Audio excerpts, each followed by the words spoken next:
And I see the 3-minute rule. I definitely want to talk about the 3-minute rule. But BRANT PINVIDIC. Did I get that right? You did indeed. I'm a genius. Author, speaker, CEO of INvelop, podcaster, producer. Now I see also listed entertainment director. So, yeah, I was a TV director, producer, film director, producer for 20 years. That's my my quote unquote career was in Hollywood, deep in the center of Hollywood doing Hollywood stuff. Awesome. Yeah. That's where I'm trying to get at. Go the other way, brother. Go the other way. Save yourself. Save yourself. Just create my own market, stay super independent, work from home. Yes. Yeah. Pick another field. So what's INvelop? That was my production company. So most of the stuff I produced, TV and whatnot, ran through that, or combination of various things. Everybody in Hollywood has various production companies because every time you do a show, you want to run through a different company, and you have a holding company that holds all the crap. And so there you go. Right, like the whole escrow. Yeah. Sort of thing. Yeah. So that the 3-minute overarching company. Awesome. So the 3-minute rule. Tell me about the 3-minute rule. So the 3-minute rule is a book I wrote about how to pitch and present your ideas clearly, concisely, and accurately in 3 minutes less. It came from the years of producing television from a storytelling standpoint and pitching and presenting. I pitched 200 to 250 show ideas every single year with, the highest level executives in the world with the shortest attention spans you could ever imagine. And you just develop a certain technique and pattern on how to get the idea out quickly, how to make the most important points the most relevant and the clearest, and getting in and out of a meeting quickly. And what I found was I was able to translate that system outside of Hollywood across almost every industry out there, as everybody's pitching or presenting something in some way, trying to influence other people. And as a form of communication, saying less will get you more in the long run. Mm-hmm. Okay. Yeah, I agree. Less is more. Yeah, less is more. So, with that in mind, how would you say you've been impacted by the current state of affairs? It's interesting. I just wrote a Forbes article about this last week. I was on stage, 2,000 people doing a keynote on March 8th. And even as I was leaving the hotel in Orlando, it was kind of like, ooh, it's a little creepy here, this virus thingy, people talking about it. And by the time I got home to LAX, it was already sweeping, right? And so the end of that week, 11 speaking gigs for April canceled. And then the next week, all the ones in May and June canceled. And then the ones that were rescheduling to September were canceling. And so total, I would say 30 went away, just poof, right? Yeah. And almost at the same time, it felt like every CEO, every sales executive, everybody, every startup looking to raise money, every sort of public company doing investor meetings was like, oh crap, now what do we do? So I started training my clients on how to make world-class virtual presentations. And so instead of training the content as much, I was doing content and how to present it virtually. The weird part about that is it turned into a lot of tech. I turned into be like a tech guru, and it's like, I'm a little expensive to be doing tech for you. So that's why I did the Forbes article. That's why I have a guidebook that basically says, hey, if you want to do world-class virtual presentations, here's all the equipment you need. Here are all the details. Here's how you put it together. So I don't it was just a little too much work. So from that standpoint, it's been really interesting. Probably busier in some ways since COVID than I was before. So it's just been weird. It's been a weird existence. I've loved it. I agree. I've been just as busy, if not busier, with a lot of virtual conferences, a lot of live streams, trying to, pick up this podcast and do some other, live streams for DJs or musicians. Years ago, a lot of DJs were experimenting with Twitch, and now that's the only way is Twitch or YouTube live music. Yeah. And there were, I think, who was it? Avicii and Diplo and Deadmau5. They were doing all these live sets on Twitch, and now they were kind of the innovators of just bringing it to your home and and doing and thinking outside the box. And now that's the only way to do it. It's and now crazy. with Fortnite, you know, all the concerts in like a sub game of Fortnite. Yeah. Wild. And, all that stuff. Just a wild situation. Yeah. And I think, and I've mentioned it before a lot of times on the show, is that we've advanced 10 years in 10 weeks. Now it looks like, you know, 20 years in 20 weeks that we've advanced and like thinking outside the box because we have to. Yeah. So we're like switching gears on a lot of, how would you say you've been impacted personally?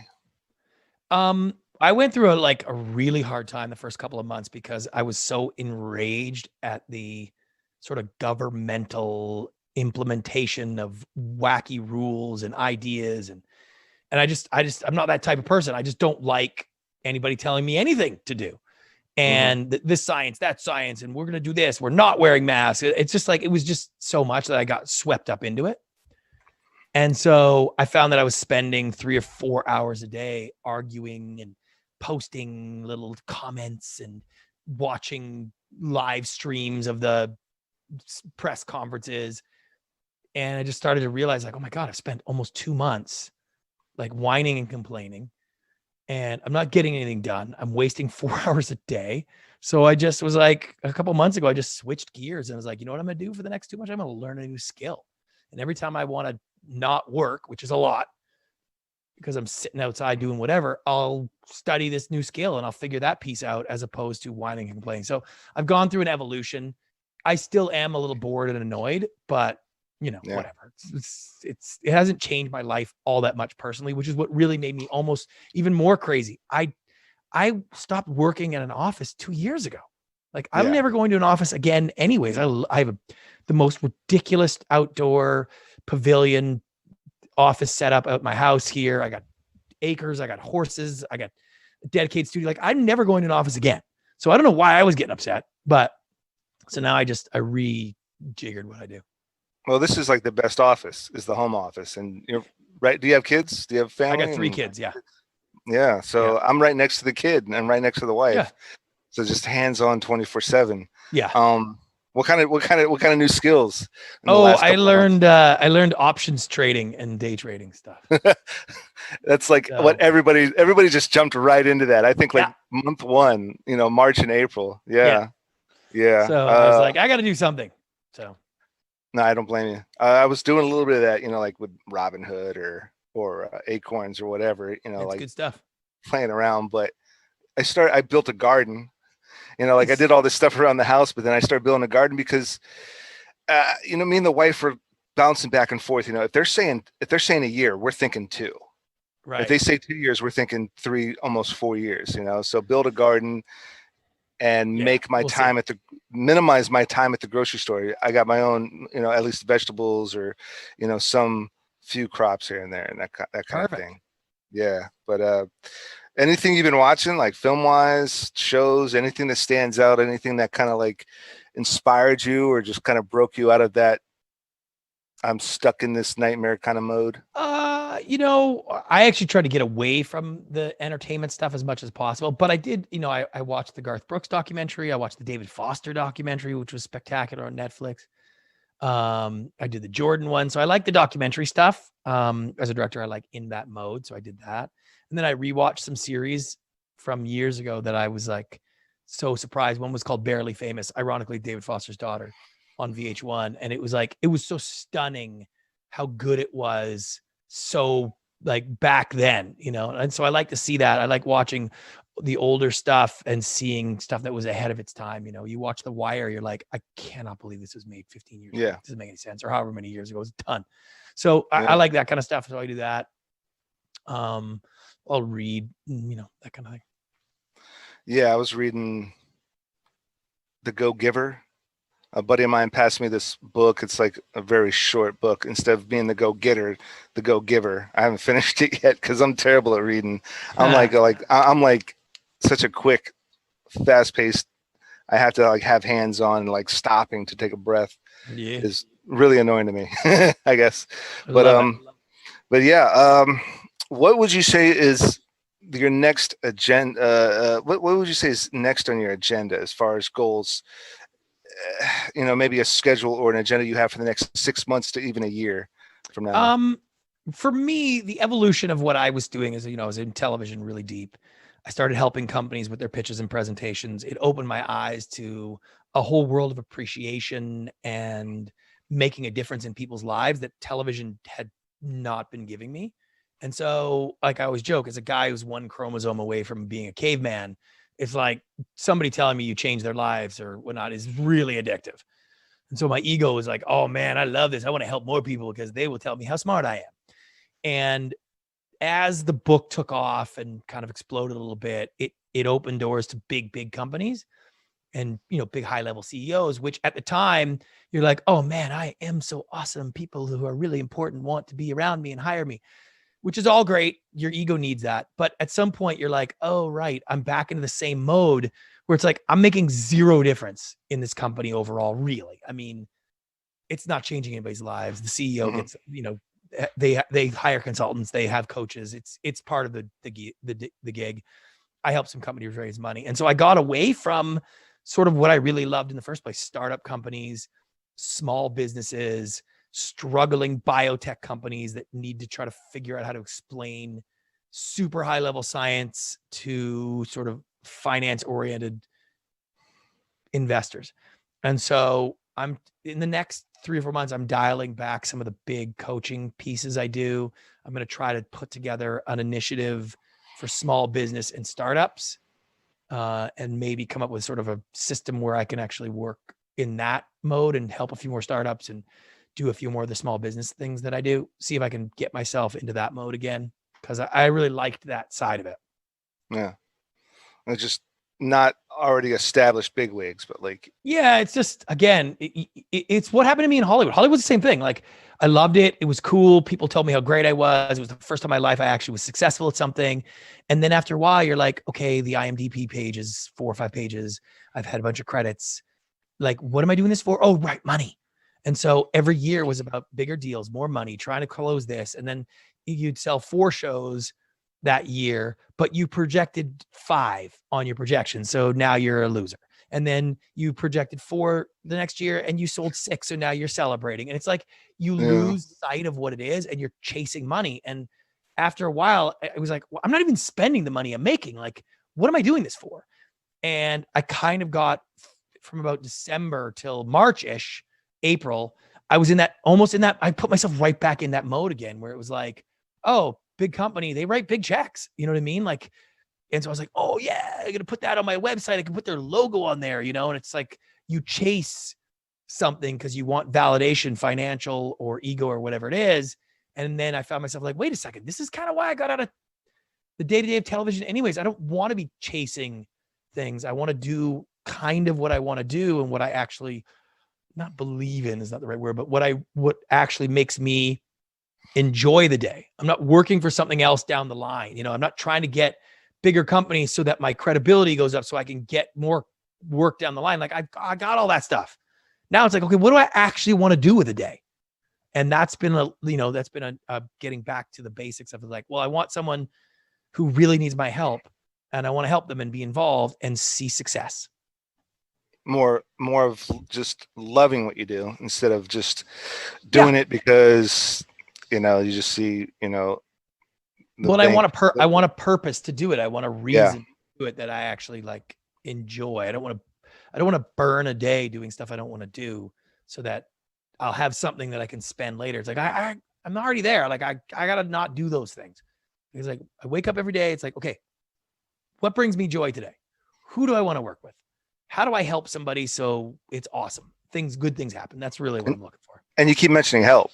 Like you want to actually just help people and not get a check and not, just ride the gravy train, but you actually want to help. I mean, listen, it's the truth behind this, I want to help. Yes. But because usually when I help somebody, they really appreciate it and it makes me feel really good. And they say nice things and like, like that's very addictive. And that's at its core, that's kind of why I want to help. And, and that's the world today. All quote unquote charity is for your own benefit of your own feelings. Now it's nice that I get a feeling of worth and stuff from helping people. But at the end of the day, like that's really what my caveman brain is looking for. Yeah, because I think, well, in my military career, I'm in the National Guard, so it's kind of a part-time military. But me as a leader, I'm an NCO. So when I help other soldiers, this is not a full-time job, but I'm happy to help these other soldiers and get them promoted and further their career and give them the best guidance I can give. Not because, sometimes my drill checks are less than $100 for the weekend. And it's like, I'm doing this obviously because there's more to it than just money. Yeah. There's more to it than just awards. It's like the camaraderie, and it's like you band together with these guys, and it's like, when I see someone under my leadership get promoted or, win an award of their own, then that's really what it is, and sharing, Absolutely. Hey, wow, now you've got kids, man, show me pictures. And then we swap, family stories, or we're swapping success stories with each other. And it's like, that is, and they're small successes. Yeah. But that's still like, but it's a driving sort of piece, right? Absolutely. So with that in mind, what would you say is your vision for the new normal, what we're looking at as the new normal? This is the funny thing that people keep thinking that this is going to be the new normal. I think in 6 months, it'll be like this never happened, because what we were before 4 or 5 months ago was what society wanted. We could have been working from home at any time, remote, all that kind of stuff. But guess what? People don't really want that. They want a little bit of it. Some people want a little bit more of it, but there is a system to life that we found an equilibrium on our own. And you cannot force feed somebody a new normal and be like, yeah, this is what our society is going to do. It's just not, it doesn't work like that. It never has. And, there's been a few incidents that have changed the way society functions, but it's small. 9/11 changed security in the nation. So yes, your airport things changed and now we accept it, right? So that was a little bit of a change. So will there be some differences in this? I don't think so. I don't think the coronavirus results have been enough to cause people to genuinely change their behavior over a long period of time. If the news media wasn't talking about coronavirus, most people would have no idea that it's happening, because it's just not widespread, impactful enough. It's only coming through your screens where all the impact is. You're following the guidelines because that's what we do. We buy into what they're telling us. And some people buy in a lot, some people buy in a little, but at some point we're all in this together and we all have community standards and guidelines. And for the most part, we've been amazing as a society to like, okay, we'll go through this. But when this dies off or changes or whatever it is, it's like people will go back to what they genuinely wanted to live like. And if they wanted to work from home, they would have worked from home. It's not what people genuinely want to do. And so I don't think the new normal is anywhere close to what we have here. I think it'll be 95% of what it was in February. By February next year, it will be almost identical. I think not almost identical. I agree with you to a point where you're absolutely right. We want to get back to the beaches and the bars and the parties and the gigs, on set life. But I think, like you said, okay, with 9/11 security measures, well, with safety measures now, safety measures are going to be drastically upgraded and changed, I think. Maybe. I don't think so. Yeah, because here's the thing. If the NFL put on a game today, Dallas was going to play the 49ers, and they were like, you know what? If you want to come, just show up, wear a mask, don't wear a mask, whatever. You'd have 80,000 people there. Most of them wouldn't wear a mask, and whatever happens, right? Because at the end of the day, the general public does not have enough of an impact in their life to make real changes for the future. Some do. And right now there's some people doing that and they're very loud and the government is telling us to do that. But if you open the doors after 4 months of seeing what's going on in Corona, like there's nobody who doesn't know the details. You open the doors, everybody be there. Why? Are they all stupid? No, it's because certain people live a certain way based on the information, the risks, all the details in front of them. And this just has not been impactful enough. It's been a lot of forced issues, but it hasn't been something that you go every day and see people sick and dying from the coronavirus everywhere you go all the time. That's the impression that we get, but it's not the reality. And that's why you got to look at the reality of what society really would do is they would open up tomorrow a huge portion of people. And that's a weird thing to be in. You'd think everybody was in the same mode, but it's very different. It's a very different reality for various people. Yeah, I mean, I can't disagree with you there because especially with, the civil unrest, all the protests, the marches, the rallies, Right. It's 50-50, masks or none. Right. And everyone's jam packed, in on each other. Like, yeah. And it's not like you definitely not the social distancing that and nobody's wearing a cloth mask thinking it's going to protect them from getting COVID from somebody else. Mm-hmm. So it wasn't even, they weren't wearing masks to protect themselves thinking, okay, well, I'll be safe because I have a scarf around my neck, right? Like they were going out there being like, I'm doing this because this is the social expectation. I don't, perhaps I could be sick. I don't know it. I'm going to try to keep my spit from coming on top of you. Right. Mm-hmm. So it wasn't even that they thought that was protecting them. If they wanted to be protected, they would be wearing N95 masks, which protect you from it.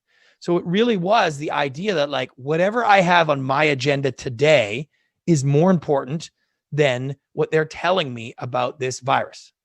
And so I think that what we're going to find is the more this subsides, the more people are going to just go back to normal like it never happened, which is crazy. Which is it's just a wild phenomenon. Listen, I could be totally wrong. We could be living in this dystopian state forever, for all I know, but I don't think so from what I see.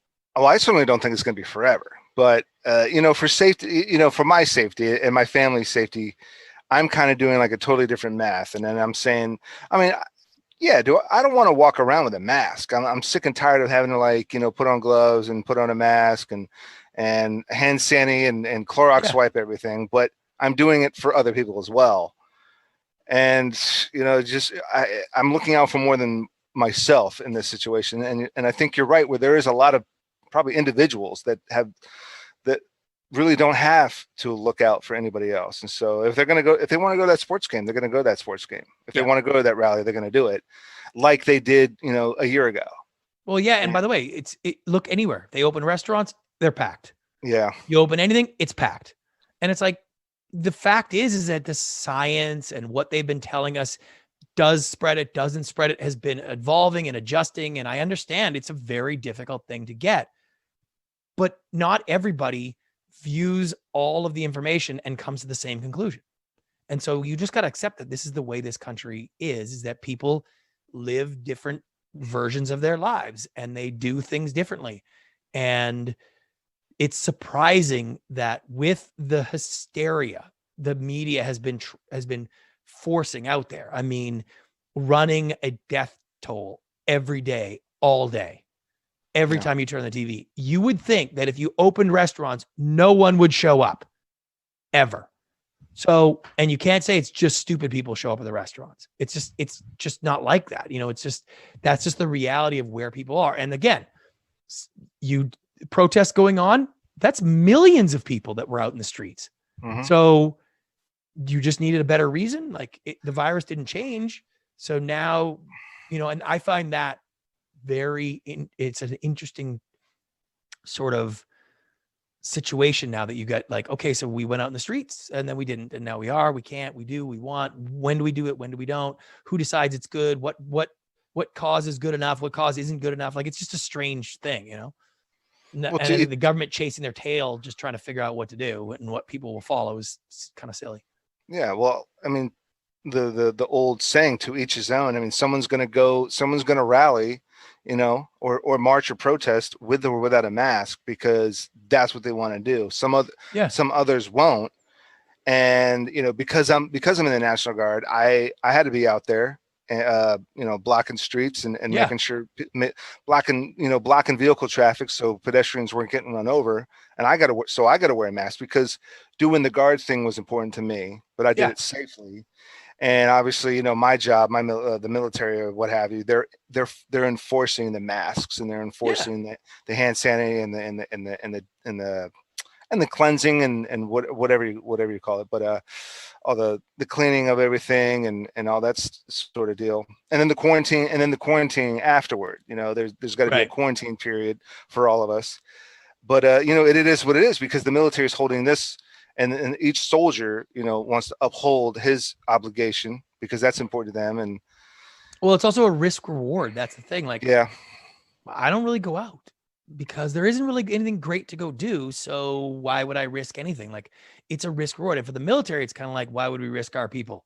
Like, quarantine them? Yeah, sure. We'll do all those things. Why not? There's no downside to them. There's only downside if they don't do it. yeah, And that's an easy risk reward calculations. And so for me, it's pretty easy too. Like, do I want to go out and do a bunch of stuff? Well, there's nothing to go do. There's no parties to go to, nowhere to go hang out. Like, there's nothing that I have to make real decisions on. So it's easy to stay inside. It's easy to follow the guidelines because I got nothing that's pushing me another direction. If I did, that'd be hard. It'd be a very difficult thing. If I owned a business that I had to go try to open, or, I had important things, that'd be really hard decisions to make. yeah, yeah, and right, yeah. I mean, yeah, these are tricky times, and it's and like you said, risk versus reward. Yeah. Because I was never really, I guess, as later on in my years, I'm 40 now, so for the last 10 years, I wasn't the biggest happy hour, bars, parties. Every once in a while, with a very select few of friends, we'd hit up the bars every once in a while, but Yeah. that was like, we'd find a corner in the back of the room and just sit there and just hang out with each other. It wasn't like, at that time, at that age, we were just chasing girls all over the place and trying to collect numbers or anything like that. So now, especially with a wife and a kid, with the online video games, I've got friends, that I still play video games with online. So it's not like we're leaving. It's not like we're doing anything other than I know. just Crazy. we are. I mean, most of the time I was staying home and editing, and what I do miss is set life, acting or working crew on a gig, on a set, on different production here and there. And that's the one thing I do miss, is just bouncing from one set to another, sightseeing. Yeah. Network. Well, I'm just surprised like California has been so almost demented in the way they've been trying to enforce these rules, where it's like, oh, the beach is closed, but you can swim, but you can't go in the sand, but don't hang out, but you can go to Home Depot, and like all that stuff just doesn't make any sense. And there's like, to try to pretend that it's backed on science, it's just silly. It's like, yeah, well, New York said the same thing, and you can't swim in New York, but you can go on the beach. But in California, you can swim, but you can't go on the beach. And it's like, it's just silly. Like, campgrounds are closed. State campgrounds are closed. Like, why would you do that? It just makes more difficult for everybody to play along, because it's like you're making it more difficult on people. But how can you swim if you can't go on the beach? You have to walk across the beach to get to the water. You're allowed to walk through the beach. You're just not allowed to stop on the beach. And you're not allowed to have a chair. Okay. And that's by the way, that's real. That's really what they're enforcing. And you're just like, oh my God. It doesn't make any sense. I want to support you. I want people to do the right thing. I want to be safe, but you're being moronic. And then you're trying to tell us that it's the science that's making us do that. It's like, no, it isn't. The science has nothing to do with whether you close the beach sand.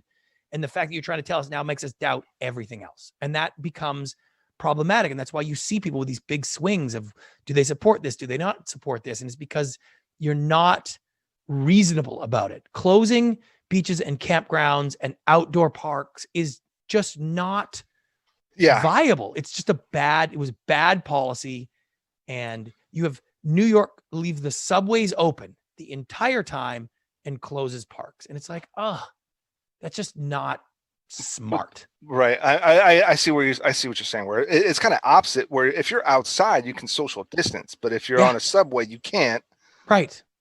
And it's like, oh, the one place that's had the most cases, the most death, the most problems is like, and you guys never figured out to close the subways? Like, are you kidding? You put people in a sardine can and like that was just crazy. And then again, and then here you're like, yeah, you can't put a towel out on the beach, but you can go to Home Depot. right? It's just like, Yeah. what? So I No. can go to Walmart, like, but I can't go sit on the beach. Like, this doesn't make any sense. And you're in California, right? Yeah. Yeah. So I think Ocean City, Maryland opened up, but yeah, you're right. I mean, what's essential and what's not essential? I think I agree with you where like they were kind of mixed up on what's essential. Obviously, first responders, obviously grocery stores, you know, and pharmacies, obviously. But yeah, Home Depot, maybe. I remember shit when it was like April. I had to buy, you know, some gear to work from home. I had to buy these 2 big monitors. I went to Best Buy and it was curbside, and they even made cars, you know, I think like 6 to 12 feet distanced, and they were handling that correctly. Gloves, masks, all that curbside pickup. But now we're allowed and from my understanding, and for the most part, I believe the statistics that cases are rising. Yeah. It's more infectious now, but we're allowed to go inside the store instead of them having had maintained that curbside pickup. Someone came to my window. I cracked the window a little bit. He had a mask. I had a mask. While I'm in my car, what do you need? Oh, I'm looking for 2 monitors. Let me pull up what we got available. Blah blah blah. We got we got this brand, this size. Da da da. I'll take those. Okay, you know, be right back. And then I was smart enough to bring Clorox wipes. And so before I said, you leave it by the side of my car. And I got out. I Clorox wiped the boxes, put the TVs in the car, and that was business. And it took, I don't know, a half an hour for this whole thing. If I actually went in, it would only be 10 minutes. Is that what their argument is? Oh, the whole curbside thing is taking all day. Well, okay, let's think about this. Let's do it. But let's again, do it. like, why would you be allowed to go in the grocery store? Because it's convenient, it's easy, it's what we need. It's like if you're basing it on science, then what you've got is basically a whole 50 different government groups trying to decide what's essential and what's not. And I mean, listen, I don't care either way, but of all the people in the world that I want deciding what's essential, people who are in the government are the last people that I want making those decisions. Like, they're just, it's not like, it's not, they're not the brightest bulbs in every state. That's just not the way it is, you know? And it's like, okay, so you guys are deciding what's essential and what's important. And it's like, the virus doesn't change, but you're saying that Home Depot is essential, but Best Buy is not, but this isn't. And liquor, like, it's just, it was so inconsistent and so crazy. Yeah. And it was this sort of like forced compliance, but not really forced. We're going to try to get you to comply, but we're going to make it up as we go. It was just a lot to take. And I think that's part of the issue is, and, you know, just huge protests and spike cases rise, but death tolls don't. And it's like, okay, well, who's making the decision on what's acceptable for this disease? Like, are we shutting everything down still? Are we upset that there's cases, but what if there's, like, how much testing are we doing? Should we be doing more? Should we do, like, I don't know. I'm just kind of over it in general. Yeah, I see that. I mean, we always have to remember that our government is a bunch of humans just like us. Yeah. And I mean, doing this for, you know, a long time, spending a lot of time with them, it's like, I'm just going to say it, there is a mental, emotional deficiency for 95% of the people that get into those governmental positions. You want to be the governor, or you want to be the mayor, or you want to be the president for a reason. And it's usually some deficiency in your personality that wants that kind of power, impact. Like, and by the way, I understand it because I have a little bit of that inside of me. Like, I could see myself being wanting to do that, you know? Yeah. And it's not normal. It's like, that's what those people are. And what's crazy is people think their government is better. Oh, my team are the good people. Your team are all the bad people, you know? Mm-hmm. It's like, really? Like, that's not the way it works. Like, they go into government to have power and to be important.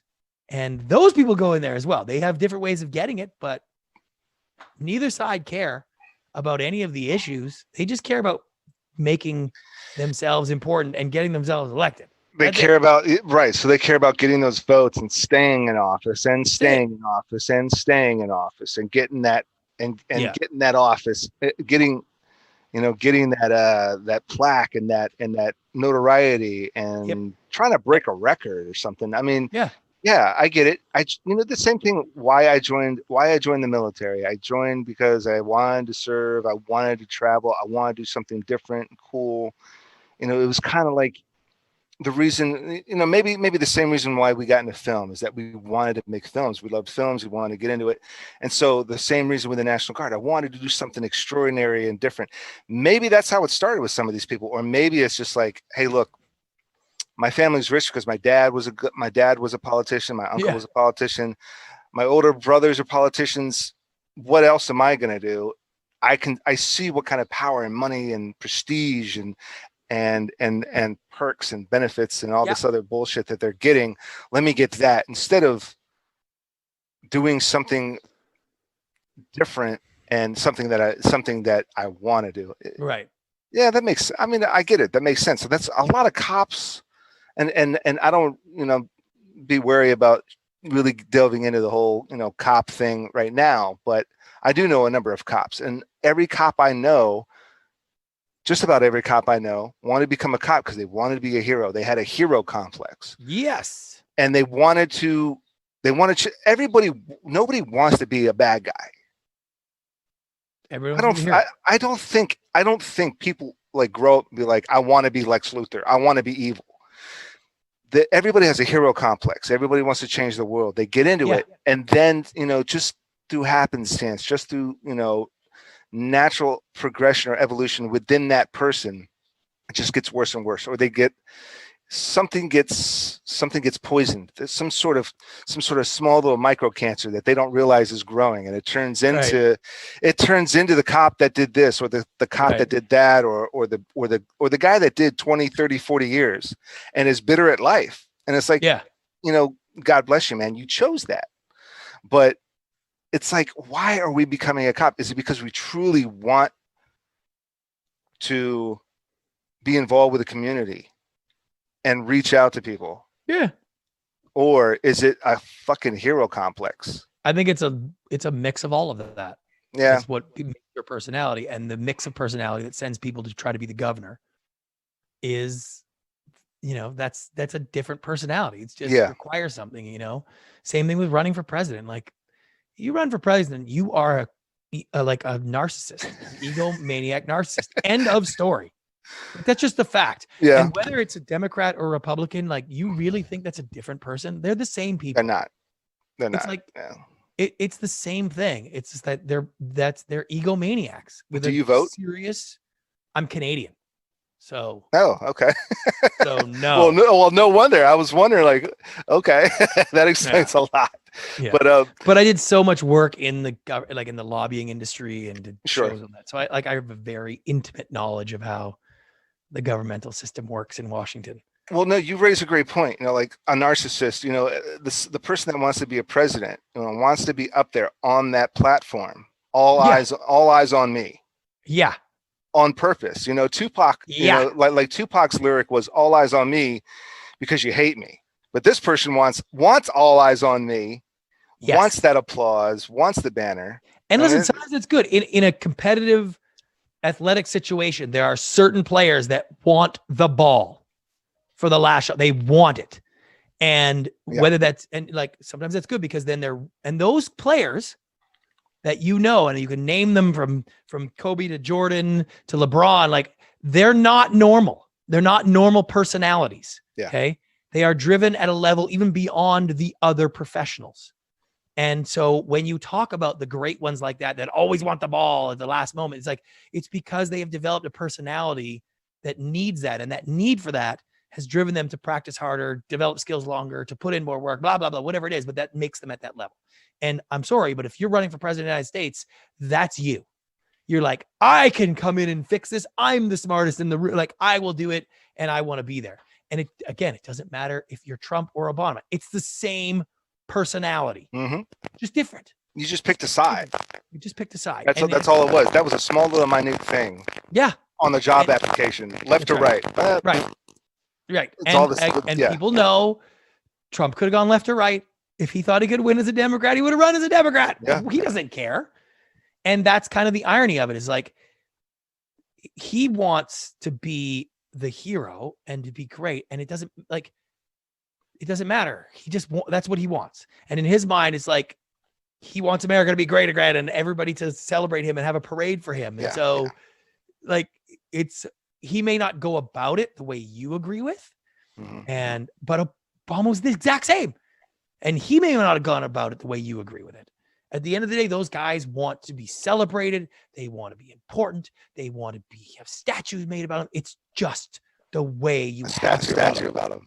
You have to be that personality to get through all that crap, to get to the top of the food chain.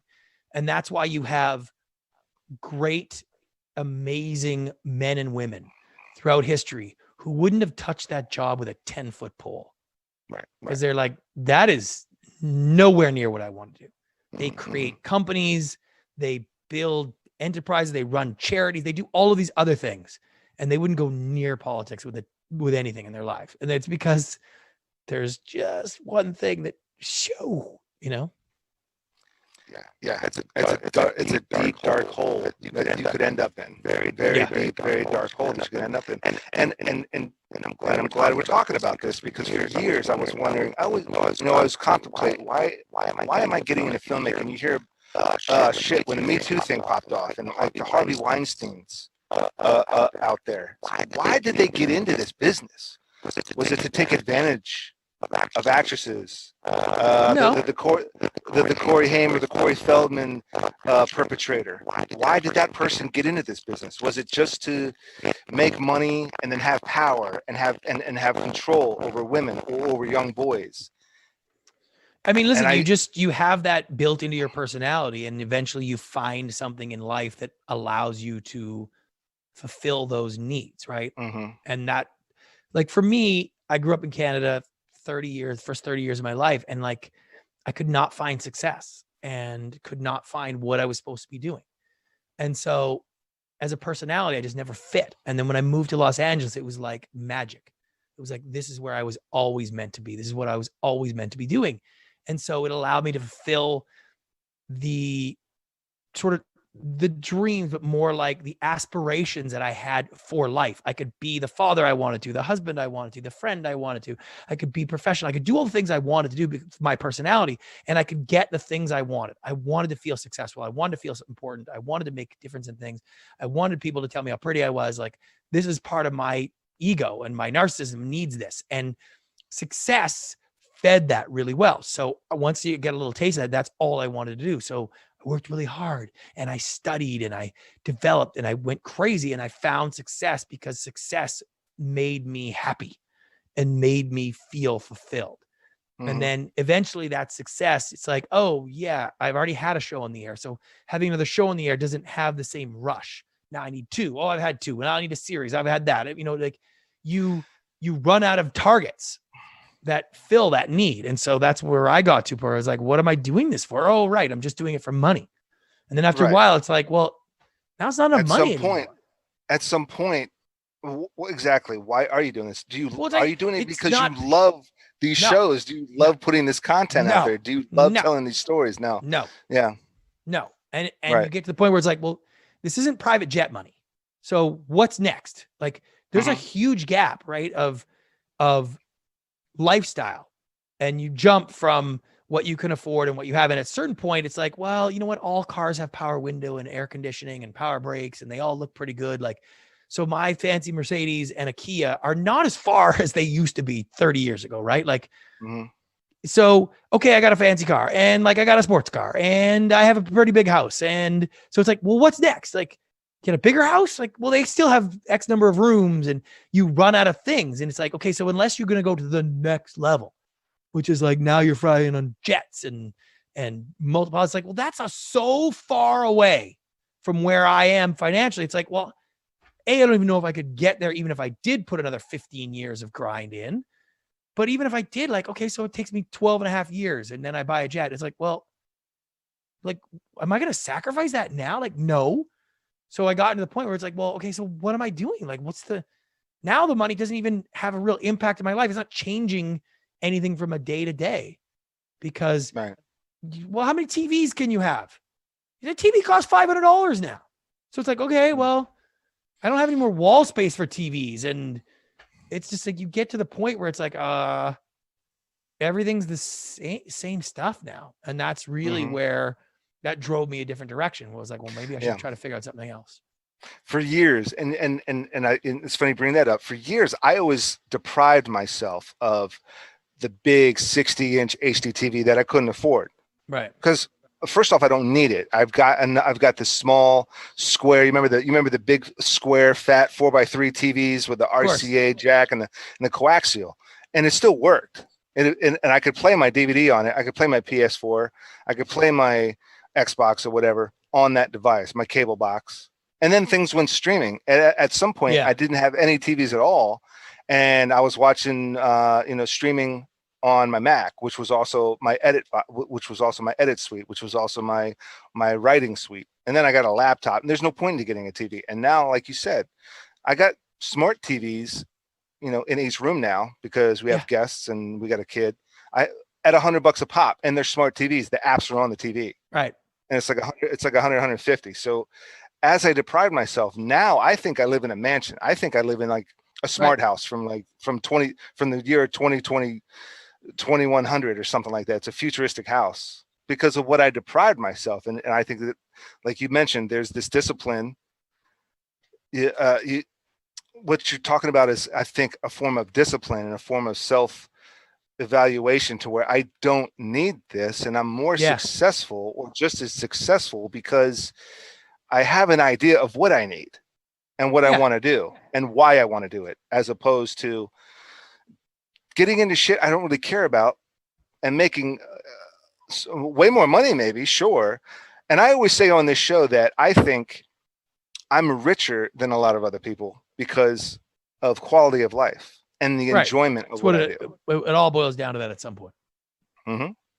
But it's very difficult for people to accept that, because they develop a system in their life where all they know how to do is to feel successful at work and not in the personal areas of their life. They don't feel successful there, so they don't spend as much time. So it's hard to balance life when one side of your life is like not as fun as the other.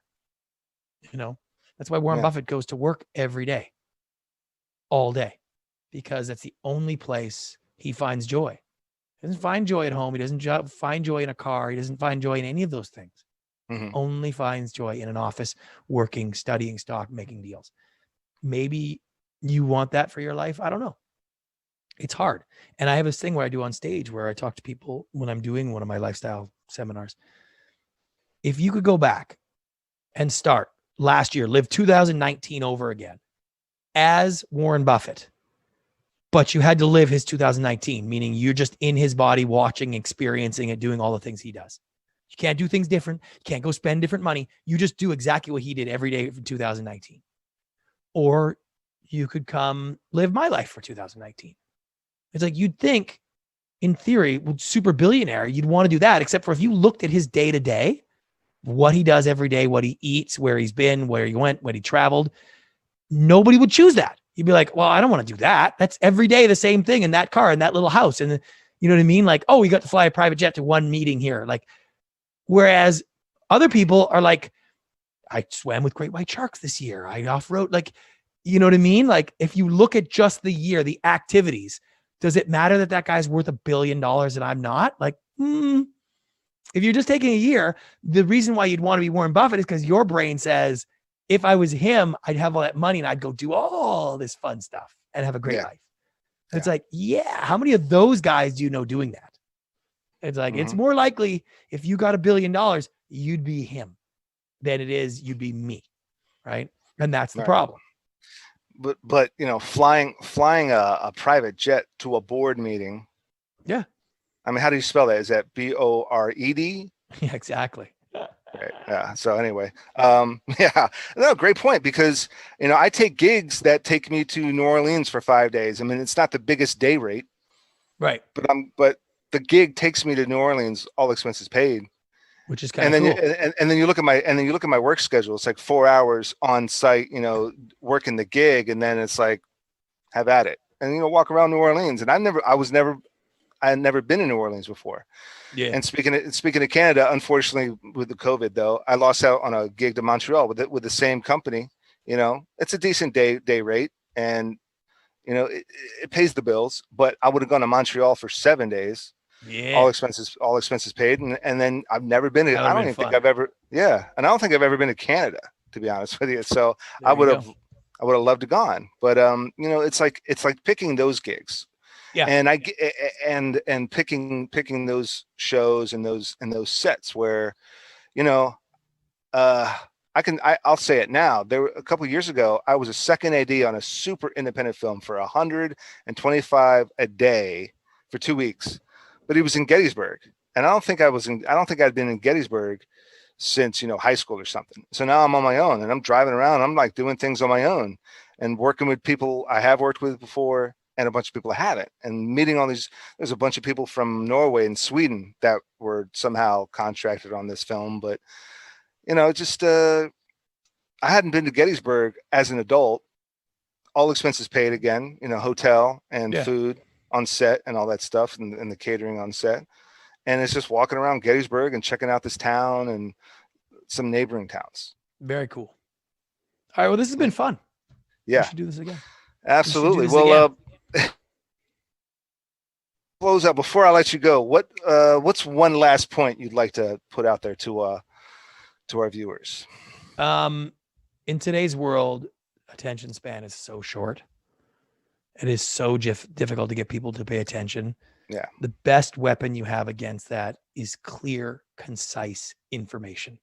You can say less and you will get more if you do that. You train yourself.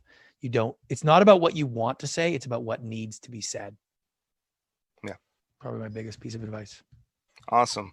Well, Brant, I can't thank you enough. 3-minute rule. Any other plugs, any other socials, links you want to put out there? I'm super easy to find. 3minuterule.com has all kinds of stuff on there, resources. I don't sell anything. I don't charge anything. You can't hire me. I just give stuff, whatever I can give advice to anybody I want. Hope you buy the book. That'd be great.